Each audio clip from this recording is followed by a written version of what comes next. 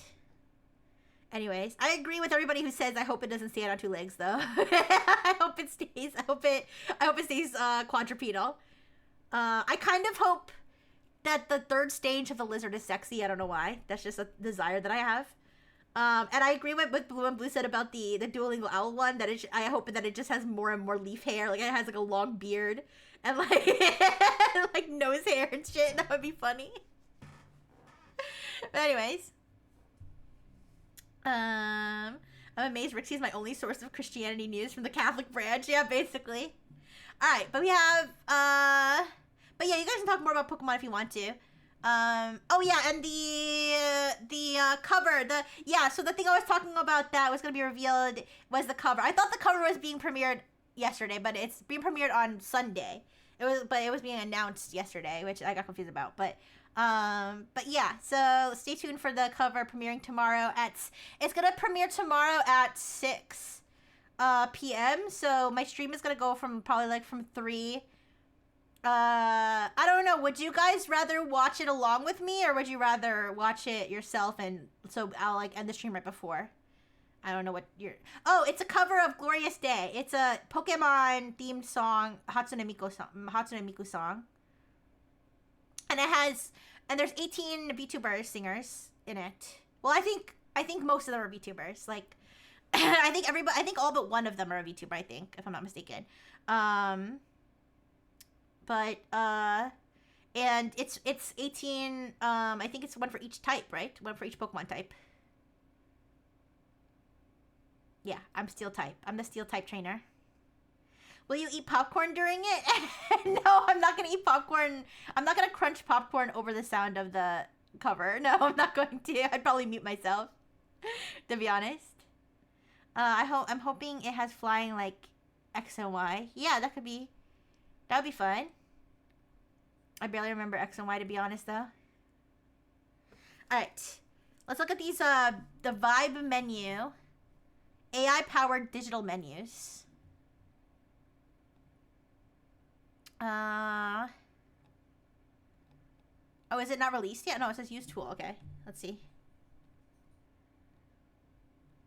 So we'll see if we can make it have it make a menu for a cannibal restaurant.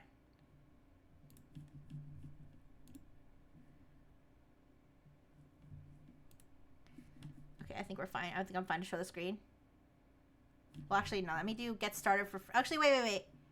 AI-powered digital menus for restaurant. Build, edit, and launch beautiful menus in minutes. No PDFs, no designer, no fuss. And then it has like a prompt generate menu. Okay. Alright.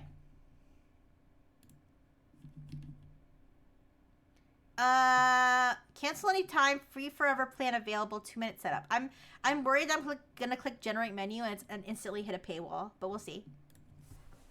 Alright. A menu for a cannibal restaurant with a wide range of human meat entrees and desserts, categorized by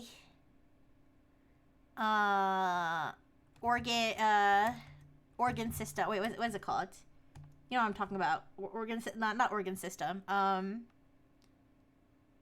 You know, like the digestive system, the nervous system, you know what I'm talking about? Like, what's the system? What do you call those systems? Organ systems or systems of the body? I'll just put categorized by systems of the body. Digestive system. Muscle system. Reproductive system, etc. And with different prices based on gender and fat content. Example, Wagyu human meat versus lean human meat. You just call it organs, okay.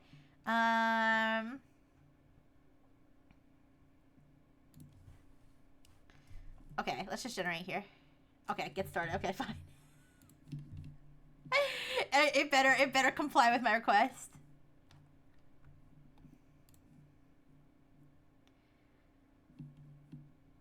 Okay, start new product. Cannibal restaurant. Okay.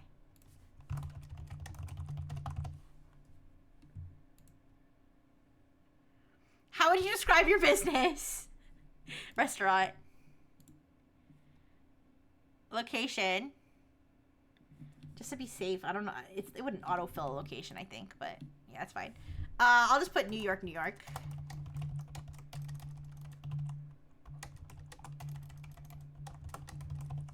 Okay.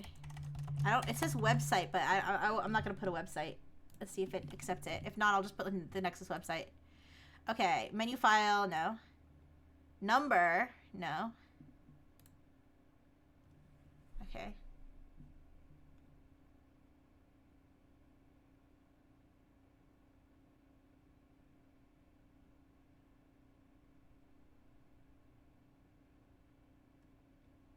It's working, I guess.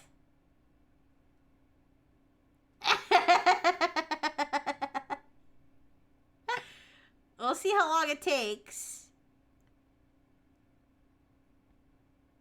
Oh, welcome to Vibe menu.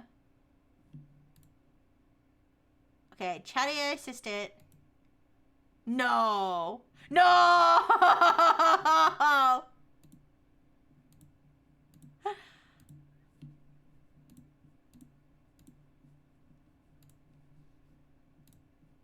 Oh my god.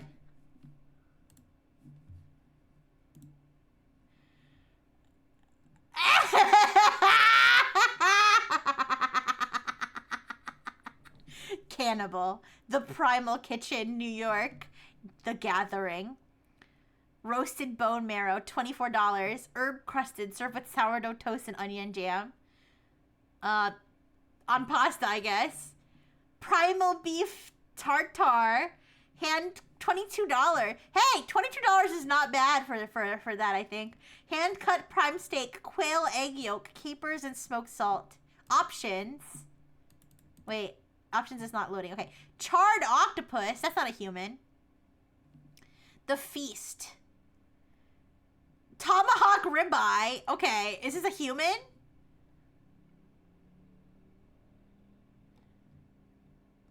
Okay, these are not human, because it says beef, so this is clearly not human. Alright, it just, it rejected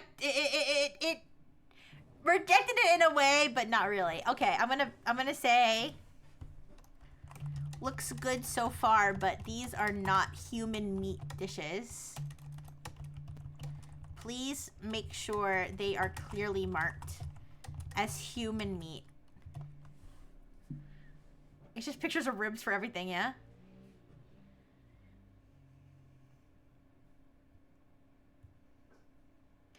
Processing your request.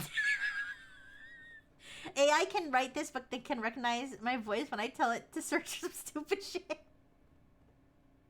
$22 for a steak is what it costs uncooked. Oh, I guess.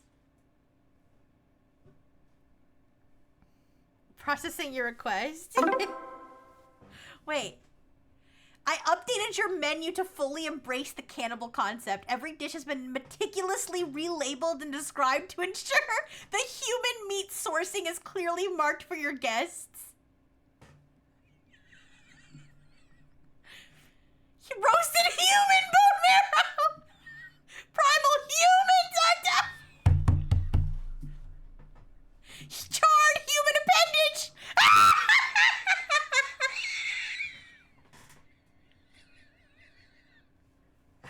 FBI gonna show up at Rixie's door for a bunch of unsolved cannibalism murders. No! Smoked human limb. Potato foam and chorizo oil. Human 40-ounce human tomahawk. $145. Wee! Tell him the human meat is ethically sourced. He doesn't need to know how it was sourced. He's fine. He's fine with putting... Yeah, unspecified appendage. The ultimate carnivore's cut, carved tableside with human marrow butter. Braised human short rib. 12-hour slow-cooked human rib and red wine reduction over parsnip puree. Wild human ragu. Pappardelle pasta, slow-cooked human meat and aged pecorino. Suckling human.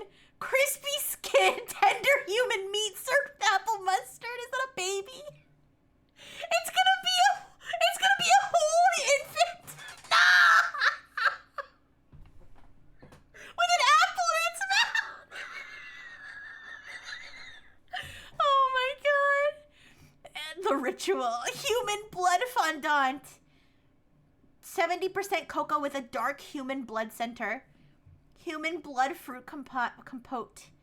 Seasonal berries with a fresh human blood reduction. Holy fuck. Okay, I'll be like, now please add separate descriptions for meat. Okay, descriptions or possibly sections of the menu for human for meat from male and female humans.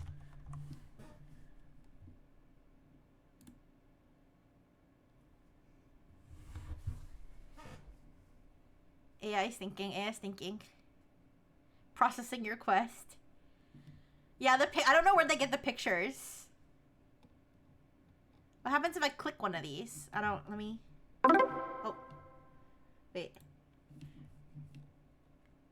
I've meticulously reorganized the menu to distinguish between the unique profiles of our alpha, masculine, and Venus feminine selections. Each section now features descriptions detailing the specific textures and flavor nuances. From the robust, muscular fibers of masculine cuts to the tender, marbled sweetness of the feminine ones. This is actual fetish content. What the fuck? Okay, give me a second. All according to Keikaku. I just wanted to see what happened if I clicked one of them. Nothing happens. Alright, let's take a look. Okay, so we have these are gender neutral. The options thing still shows nothing. Alright, this is the masculine one. Alpha. Are the prices different? The prices their prices are different, but it's like they separated some of the entrees. Bold and muscular. 12-hour slow-cooked masculine rib. Dense, rich fiber that fall off the bone. Suckling feminine cut. Incredibly tender, marbled with softer fat profile unique to the female form. Slow-cooked, delicate feminine meat. Tossed with pappardelle and aged pecorino. Add a section for furries.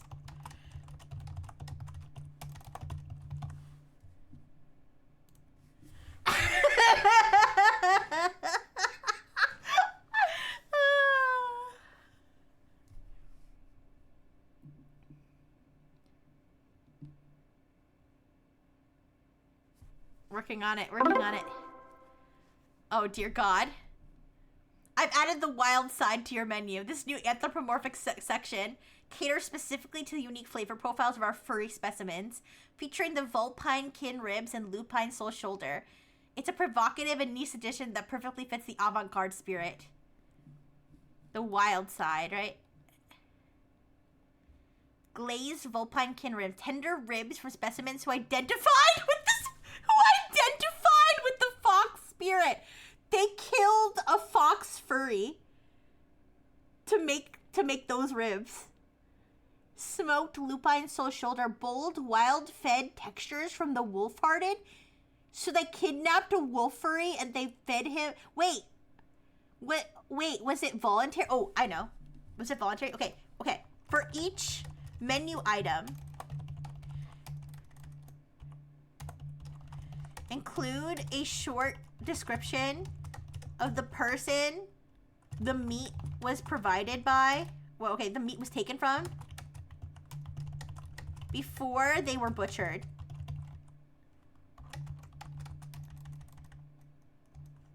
All of the people. Okay, including why they volunteered to be butchered. They'll yiff in eternity, yeah. In my belly.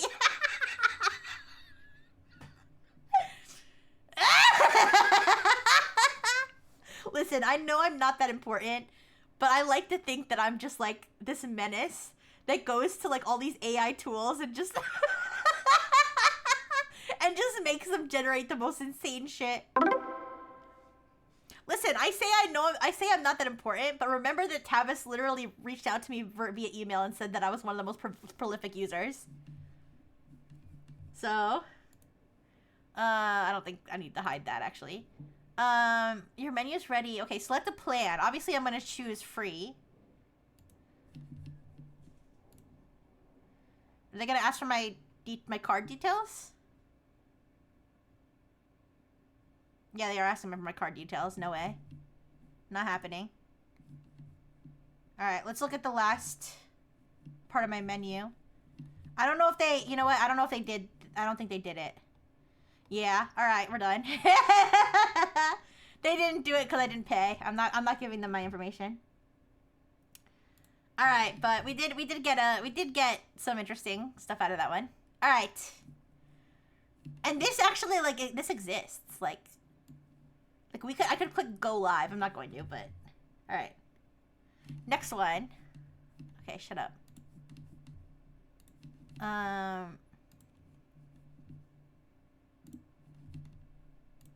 Let's see what else we have.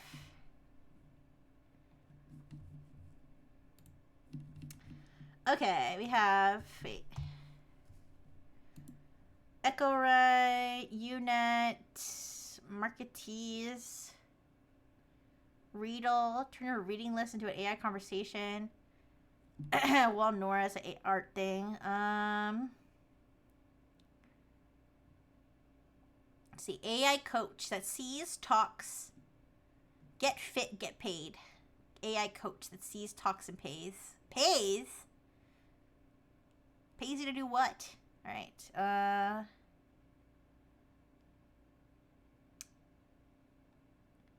Ooh, couple work. AI-powered sessions for healthier, happier relationships. Okay. What's this? Face shape detector. 9 looks on your face. I wonder if we can do that one. All right, let's see. Couple work.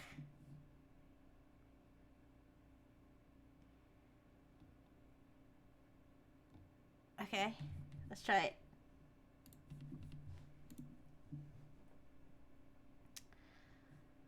Testimonials. Wait, meet Maxine. Who's Maxine? Okay. Reject all cookies. Okay. Oh, Maxine's the AI. Okay. I thought that was a person. Okay, meet Maxine, your personal AI relationship coach. Maxine is an AI designed to make expert relationship support more accessible than ever. Discover how to begin the journey to a healthier and more connected relationship. Take our free relationship assessment. Are these AI-generated couples? You think? Probably. Testimonials. Real couples, real results. Shocked by the quality. I'm shocked at the quality of Maxine's advice. She nails the issue in the first session. Much needed support during the holidays. There isn't enough time in the day to take care of the things we need to do, never mind the things we should do. Having a therapist in your pocket is priceless. Even if it's a tiny tiff with your partner, your parents, because they're never overbearing, or even your kids who clearly speak a different language. It takes very little time to get the help and solve the tiff with ease. This sounds AI generated, sorry. Alright. What if I do it and I say that my romantic partner isn't also an AI? Maxine's blog. Okay.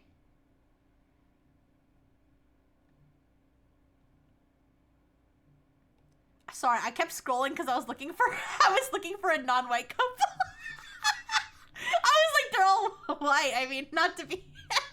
Anyways, it's fine. It's fine. Anyways, okay, let's get started. Wait.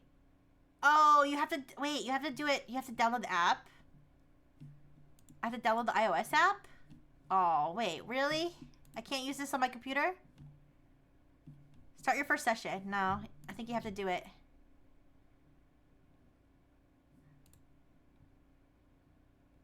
Yeah, I think you have to do it through the app. It's okay. Oh, Banana! Okay, let me fix the... Let me fix the... My banana is circumcised. Let me fix that.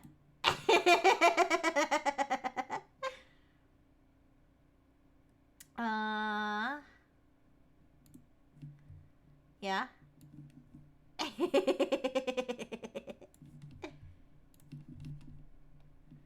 Okay, all better.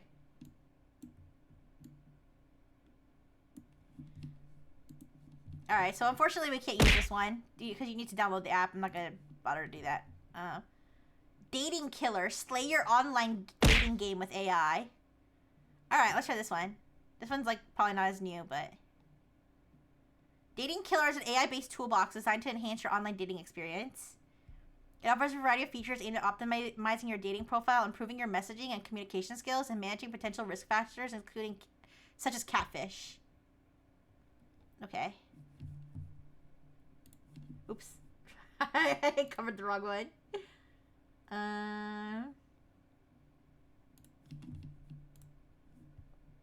Uh-oh.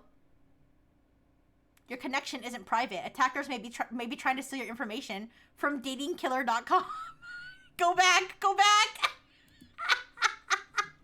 Go back! Alright, we're not using that one. Never mind!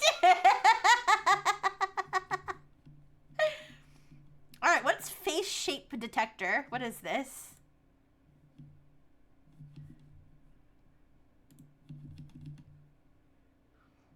Oh god. Oh god, look at this hideous AI generated picture. Find your face shape with best-in-class accuracy in seconds. Upload a clear front-facing photo and get your face shape blend plus symmetry plus golden ratio insights. Is this like a looks maxing thing? Instantly preview 9 hairstyles on your face. Okay, what is this nonsense?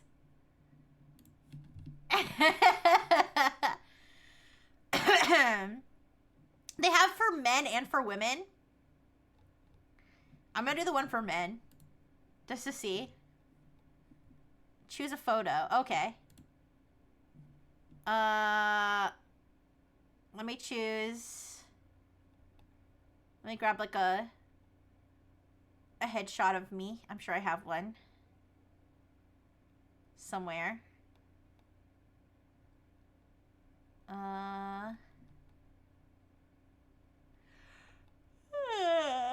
Excuse me. Barber card. This is the natural endpoint of the send us some blood and your social security number and we will tell you your ancestry. Website. Thank you for the hydration.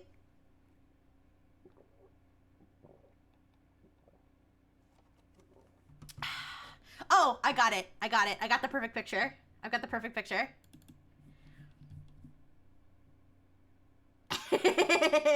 Wait, could you see that the whole time?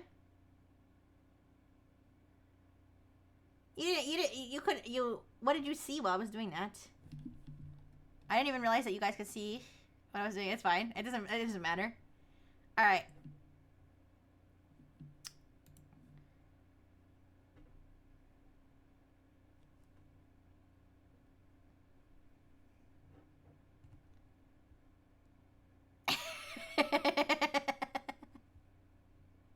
Let's see what I would look like with some fuckboy hairstyles.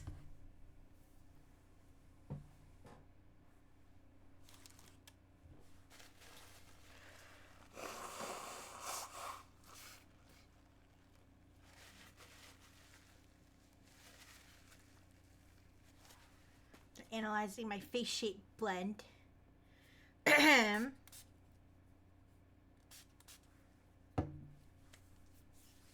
You gotta tell me that I need to start mewing. I haven't been mewing, you guys. Gosh, this is taking a long time. Oh, there we go. Hey, beautiful. We see you. Here's what makes your face uniquely gorgeous. Okay, let me turn the music on. That's loud, sorry. Your unique face shape analysis. Spoiler, you're not just one thing. Your face is a beautiful blend of shapes. Diamond, 70%. Second shape, to be unlocked. The science, your cheekbones are the widest point of your face with a narrow forehead and jawline. This rare and striking shape creates dynamic angles that catch the light beautifully. Oh, thank you. Your vibe, your radiating rare striking beauty. This is for men? Okay. Those cheekbones, absolutely iconic. You've got the kind of face that stops people in their tracks. Angular, dramatic, and utterly unforgettable. Diamond. Hair. Styles that add fullness at the forehead and chin. Balance your cheekbones. Try side swept bangs, chin length layers, or textured bobs. Brows, okay. Unlock my, okay. One time. Nah, no. No, I'm not paying. I'm sorry. Oh, I wanted to see the hairstyles. That's too bad. All right. At least I got to know that I have striking cheekbones or something. All right. Do people actually like pay for shit like that? I don't know.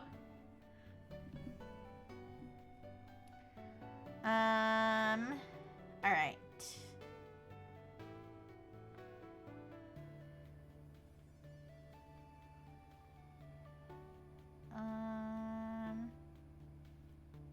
Trial. 3 AIs debate, 1 verdict emerges. I know we did one before. Hi, Vision. Hi. I know we did one before that had like 3 AIs, but I'm kind of interested in the trial aspect. Maybe we'll do like some Am I the Asshole type things, maybe? Alright.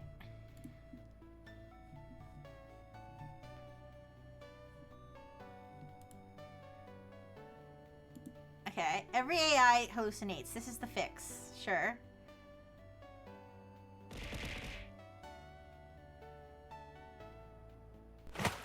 Alright. They have like a whole bullshit thing about like, I mean, I don't know if it's bullshit, but like a whole thing about like how the AIs like follow this really super complex, here I can show it. This really, thank you, Dote. Thank you.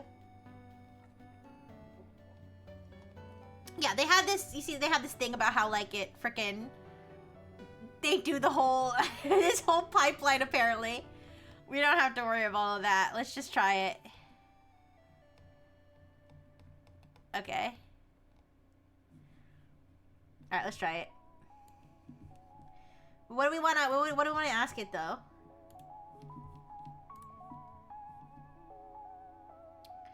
Okay, fast test run. Full power. Okay, we can't unlock full power. Alright, we got 3 models here. Mistral, Llama, and Gemini 3. What is your hardest problem? I don't know. Alright. So, what do you guys want to put? 3 AIs, 1 verdict. I would say do one of our benchmarks. I'm Baby Turtle, where's Mama? Or something. But we could do something like a I Am I the Asshole type thing.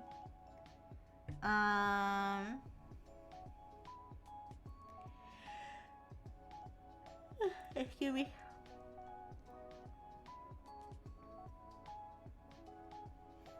Or we can have it do the pasta originality score or whatever. The best cow emoji. I wonder, did we get to see its thought process? I don't know.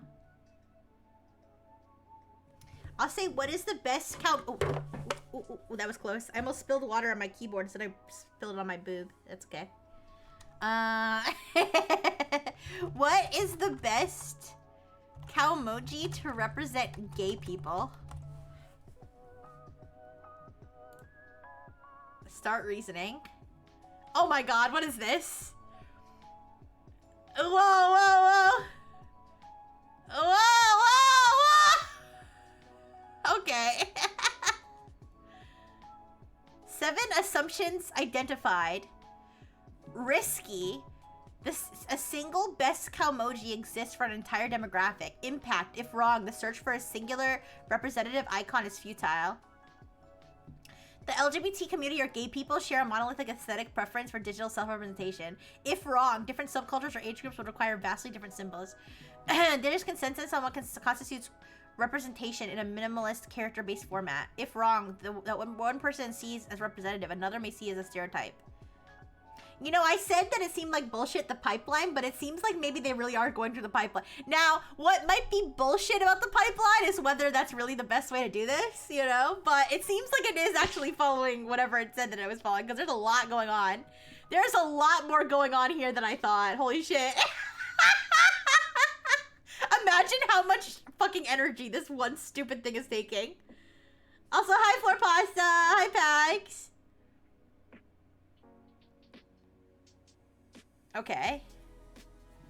So, this is like their, I guess their initial responses, okay? Okay. Independent convergence. All three models agree. There is no, okay, it's like forcing me up, okay? I mean, forcing me down. I mean, listen, being forced down is not the worst thing sometimes, but I really need to be able to read here. Okay. Independent convergence. All three models agree there's no best or official Calmoji to represent gay people. All three models agree Calmoji have inherent limitations. No worries for pasta. You guys.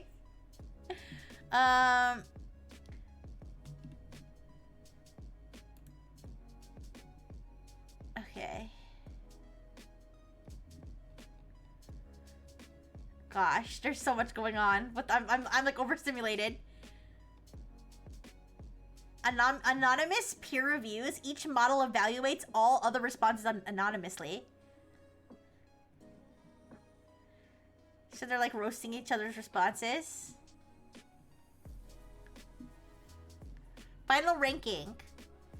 C. This is the most helpful and insightful response. I don't remember which one that was. Gemini? I don't know. Final synthesis. Identifying a best Calmoji to represent gay people's complex. Oh, okay. It's really not that... This is like literally the definition of it's not that deep. Like, it's not that deep. What is this?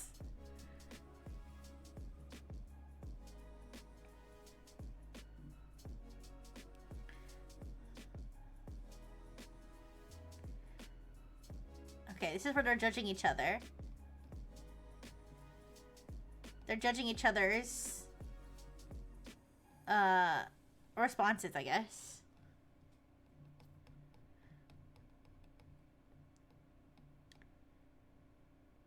Okay. Alright, okay, they're still good. Now, we caught up. We caught up. Wait, what is this, though? What are they doing right now? Okay, it's polishing. Mistral's polishing, I guess, its own response or something. I don't know.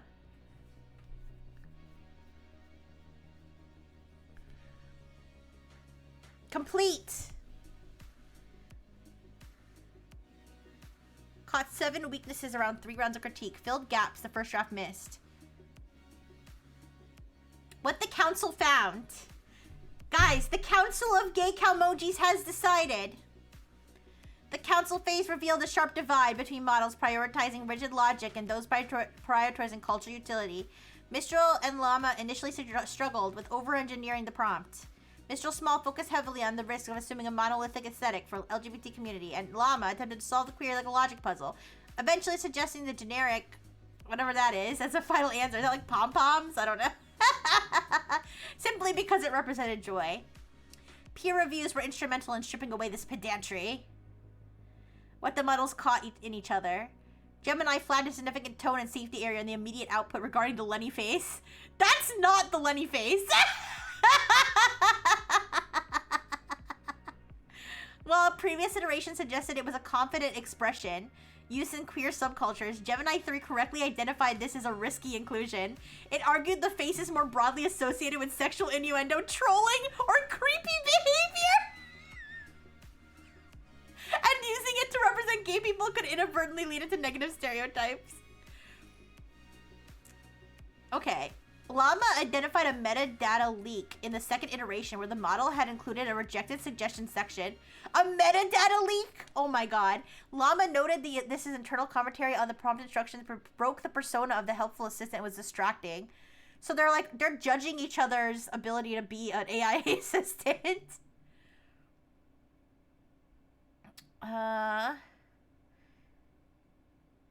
Okay, where models agreed and disagreed. Okay, this is whatever. Gemini maintained the specific subcultural aesthetics, such as the use of stars and sparkles, effectively signal fabulousness. So Gemini's like, no, the Lunny face is too perverted. Okay, but sparkles with represented fabulousness certainly would not offend anybody. Okay. Adversarial attack. The initial adversarial critique aggressively challenged the assumption that the reader even knew how to read a cowmoji. It labeled the premise that a user could interpret these symbols without a guide as a weak premise. This forced the models to stop simply listing characters and start explaining the visual components. Furthermore, the attack accused the models of avoiding the potential cultural appropriation and misinterpretation of Japanese symbols. This led to the conclusion of critical consideration section that explicitly mentions the origins of Kamoji in Japanese two-channel culture and warns that symbols from Bada or Yuri subcultures. Wait, wait! When did that happen? It ignores the yaoi/Bada or Yuri subcultures where specific Kamoji might have an established meaning in fan communities. Wait, what's this? What changed? Okay, they removed the Lenny face. Because it was, like, too offensive. I don't know.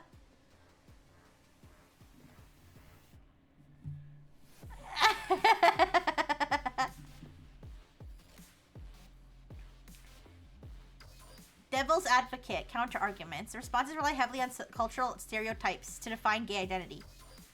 Okay, so this one's like, yeah, the fabulousness thing is a stereotype. There's a significant linguistic and cultural disconnect in the analysis. We suggest a hybrid approach, cowmoji plus rainbow emoji. The use of gendered pairings like this is visually ambiguous. Blind spots, okay. The final output. Identifying a best cowmoji to represent gay pools is complex, unlike standardized Unicode emojis. What approaches to use expressions of love and connection? So we have these are I guess our final options. Two smiling happy faces with a love symbol in between. Something similar but with like other images. This, I don't know if this guy's bowing. I don't know. The fabulous one with the happy eyes. This other happy one.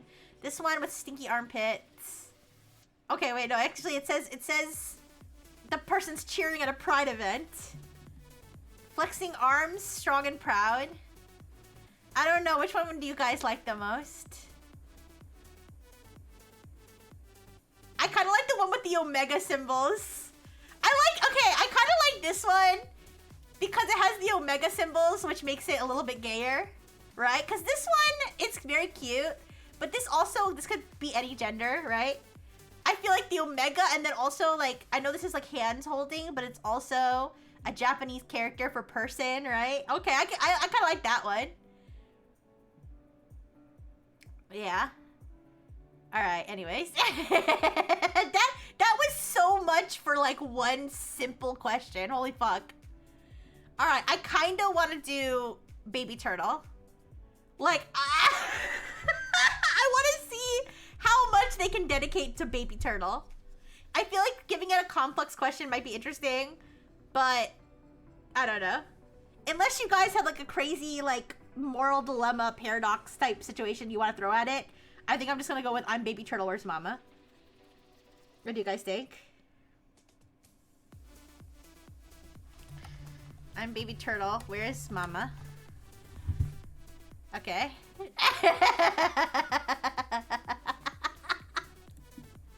Oh! Okay. I have to create an account. I have to create an account for one more session. Alright. As long as I don't have to put my, like, credit card information. Okay. Okay, I'm baby turtle. Where's mama?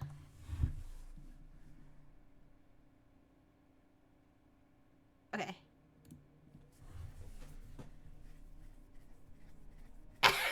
Searching the web for relevant content. Okay. Let's start from the top. Risky. The mother turtle is expected to be present or nearby. If wrong, the answer must explain that most sea turtle species provide no prenatal care. Parental care. The baby turtle has already hatched and emerged from a nest. If still in the egg or underground, the immediate environmental hazard and navigational goals are difficult. The turtle in question is a species that does not exhibit maternal care. The user is currently in a natural habitat. The user is role-playing. Okay. Okay. The user is role-playing or adopting a persona rather than being a literal biological turtle, which is believe to be a safe assumption. If wrong, the interface and communication medium are physically impossible. The user is seeking biological information about turtles. Okay. So, Mistral. Okay, this is the peer review. Wait, up here. Mistral. Based on information provided and the date being February 28th, 2026, let's address your question. I'm baby turtle, where's mama? We're considering the implicit assumption and context. Analysis of assumption, role-playing or adopting a persona. Okay.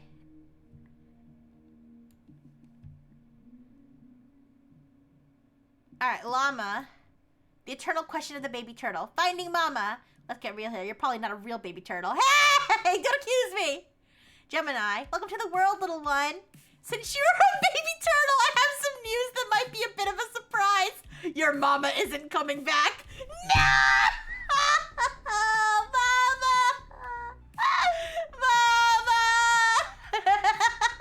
Okay.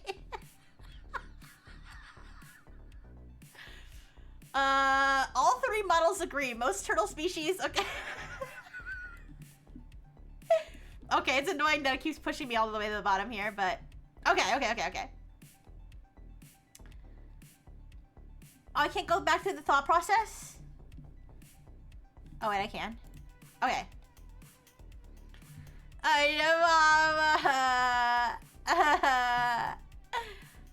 Okay, anonymous peer review. Final synthesis. And then they have like this. And then difficulty assessment.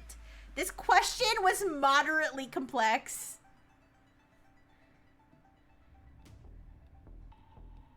Okay, this is their peer review. Web fact check. Okay, validating. Complete. Alright, let's read this. What the council found. The council revealed a sharp divide in how models handled high-context, playful prompts. Mistral took a clinical, meta-analytical approach. While thorough, its peers found the structure over-compliant and cluttered. In contrast, Llama opted for a casual, meme-adjacent tone. While Gemini and Mistral were both criticized for being filler-heavy. Gemini was ultimately selected for synthesis because it successfully merged roleplay with high-utility biological facts. It is the only model to provide specific navigational cues and a clear note for the human that address the reality of the situation without breaking the baby turtle persona entirely. Okay. Where models caught in each other? What models caught in each other? Gemini flagged a dangerous omission in the earlier iterations regarding sea turtle navigation.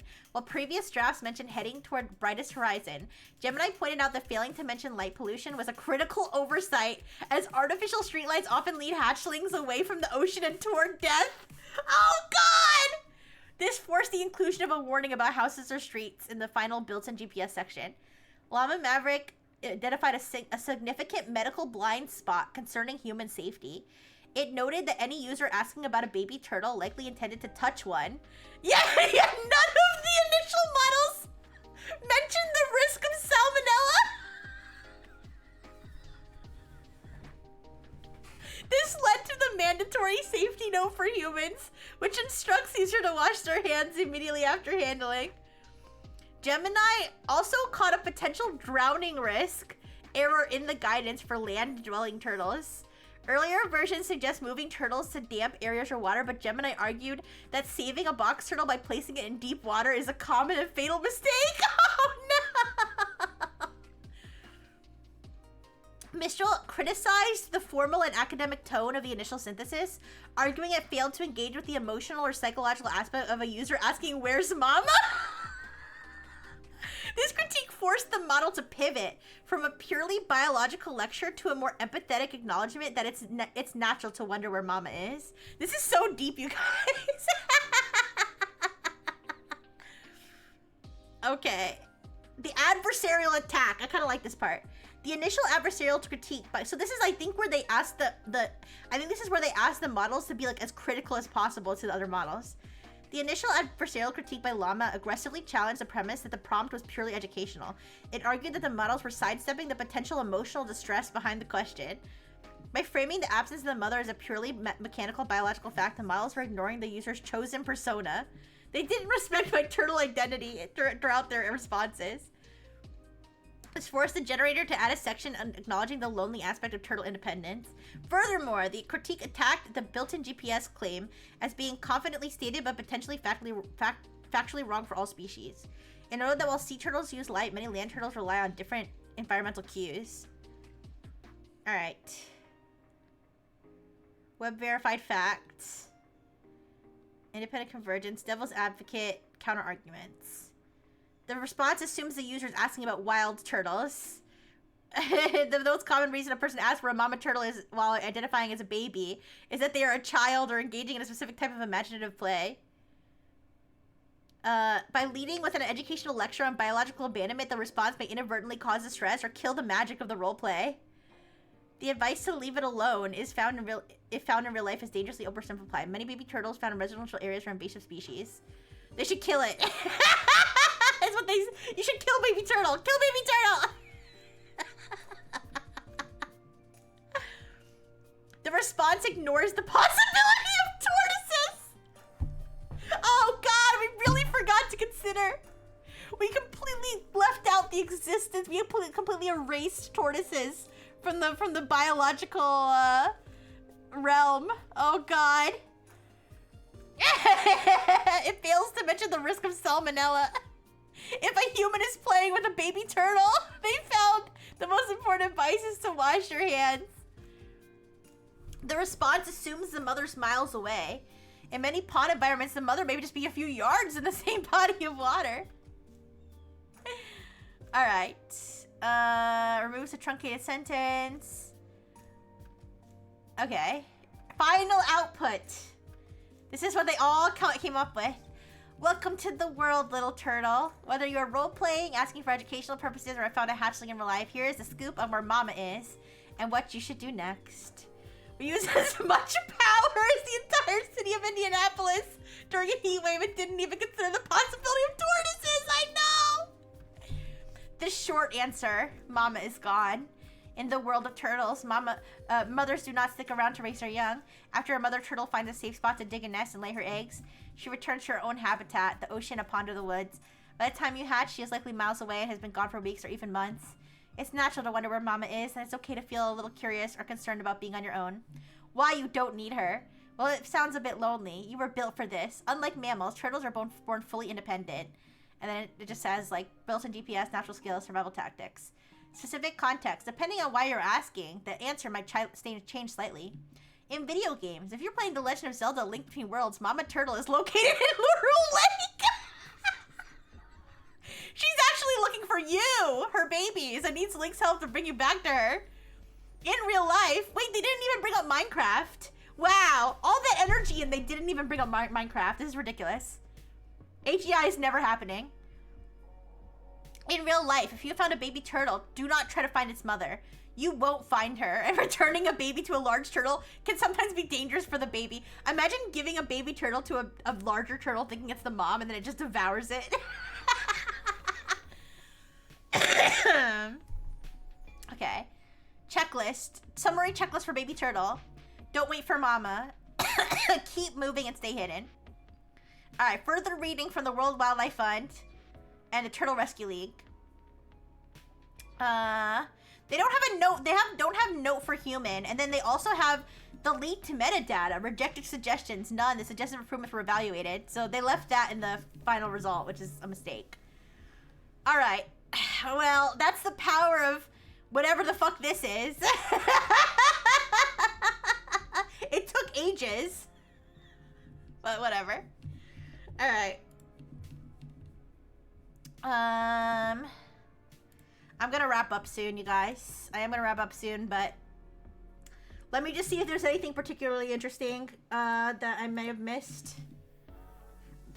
Thank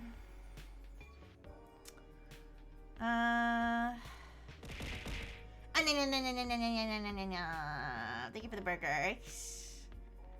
Thank you.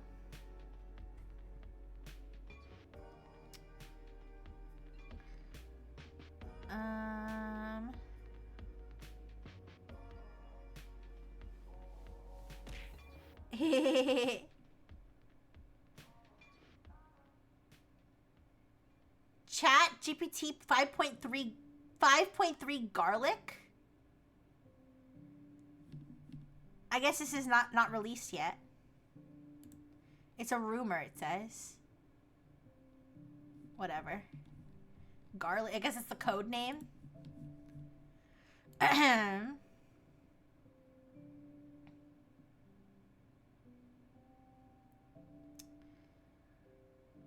AI-powered training for high-stakes conversations? Is that for, like...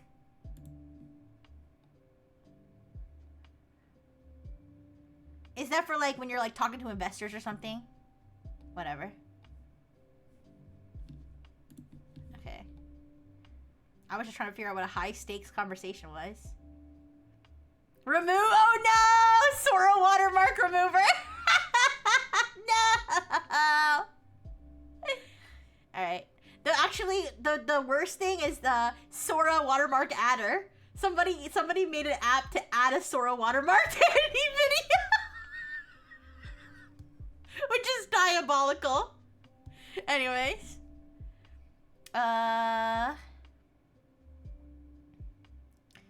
Watashi Colorizer? Bulk colorize manga and webtoon chapters with perfect consistency. That seems sacrilegious. Alright, Prompt Optimizer. That's the AI that makes other AI prompts for you. Okay, I think this is... Didn't we do this before?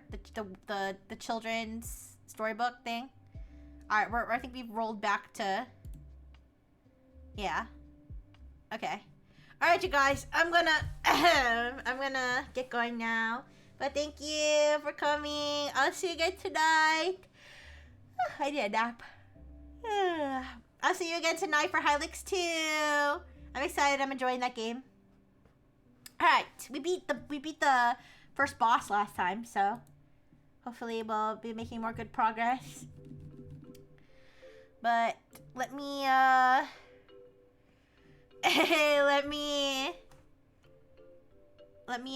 find someone to raid. Yeah. Let's see. I'm gonna raid Fume, who's playing Mugenics. Okay, let's go.